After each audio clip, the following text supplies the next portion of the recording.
नमस्कार बच्चों, कक्षा 10वीं बच्चों क्षितिज में हम आज कविता जो है उत्साह करेंगे। जो सूर्यकांत त्रिपाठी निराला जी की कविता है उत्साह कविता में कवि क्या कहना चाहते हैं। देखिए, ये उत्साह एक आह्वान गीत है। उत्साह जो कविता है एक आह्वान गीत है जो बादल को संबोधित है। बादल जो निराला जी का प्रिय विषय है। कविता में बादल एक तरफ पीड़ित प्यासे जन की आकांक्षा पूरा करने वाला है, तो दूसरी तरफ वही बादल नई कल्पना और नए अंकुर के लिए विध्वंस, विप्लव और क्रांति चेतना को संभव करने वाला भी है। कवि जीवन को व्यापक और समग्र दृष्टि से देखता है। कविता में ललित कल्पना और क्रांति चेतना दोनों है। सामाजिक क्रांति या बदलाव के लिए, ठीक है ना, साहित्य की भूमिका भी महत्वपूर्ण होती है। निराला इसे नवजीवन और नूतन कविता के संदर्भ में देखते हैं। अब देखिए बच्चे, कविता क्या है। जो कविता है आपकी है उत्साह कविता में कवि जो है क्या कहना चाहता है, ध्यान से सुनेंगे, पढ़ेंगे। कहते बादल गरजो। क्या है? बादल गरजो। कवि बादलों को है गर्जना करने कहते हैं। घेर घेर घोर। घोर मीन्स है भयंकर। घोर का अर्थ है भयंकर। गगन आकाश होते हैं।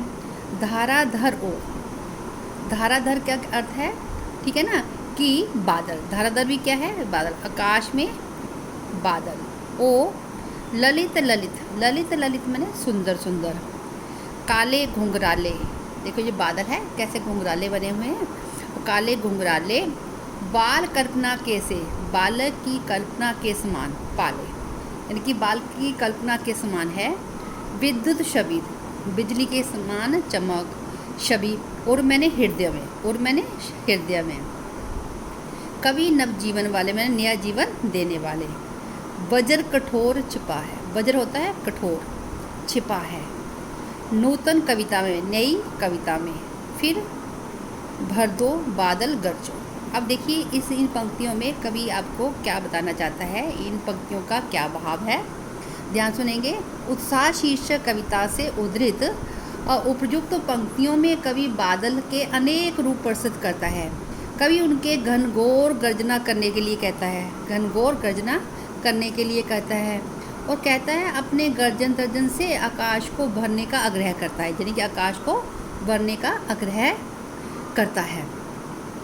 अर्थात बादल से आग्रह करता है कि हे बादल, तुम खूब गरजो, गड़गड़ाओ तथा अपनी भयंकर गर्जना से आकाश को घेर लो। बादल बहुत काले हैं। बादल कैसे हैं? बहुत काले हैं, कोमल है तथा घुंघराले बालों जैसे हैं। ये कल्पना के विस्तार के समान घने हैं। इन बादलों के हृदय में बिजली का सौंदर्य छिपा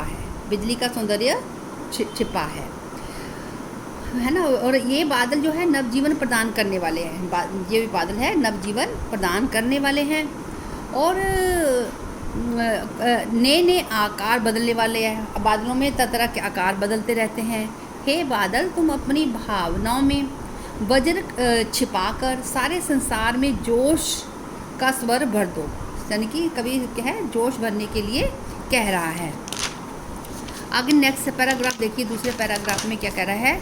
बादल गरजो विकल मैंने बेचैन, यानी कि व्याकुल। उन्मन मैंने अनमने, है ना, उन्मने थे। विश्व मैंने संसार के। निदान मैंने जो है तपती गर्मी से। सकल मैंने सारे, जन मैंने लोग, ठीक है ना, सारे लोग। आए अज्ञात दिशा से अनंत के घन, यानी कि बादलों के आने की कोई दिशा नहीं है, वो अनंत के घन है। तप्त धरा मैंने तपी हुई धरती जल से फिर शीतल कर दो, यानी कि फिर उसमें क्या शीतलता प्रदान कर दो। बादल गरजो। अब देखिए कवि क्या कहना चाहता है। कवि सूर्यकांत त्रिपाठी निराला जी कहते हैं कि ताप और पीड़ा से व्यथित संसार पर शीतल जल की वर्षा करने का आग्रह करता है। कवि कहता है कि चारों ओर बेचैनी तथा व्याकुलता है। चारों ओर क्या है? बेचैनी और व्याकुलता है। संसार के लोग भीषण गर्मी से संतप्त है, बड़े दुखी है, बहुत दुखी है, भीषण रोग से बहुत दुखी है गर्मी से। इसलिए वो कह रहा है अब आकाश में ये बादल ना जाने किस अनजान दिशा से आ रहे, यानी कि बादलों के आने की कोई दिशा नहीं है।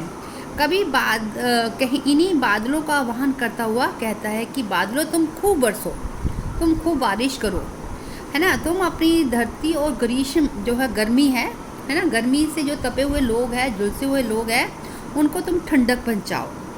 ठीक है बच्चों, धन्यवाद।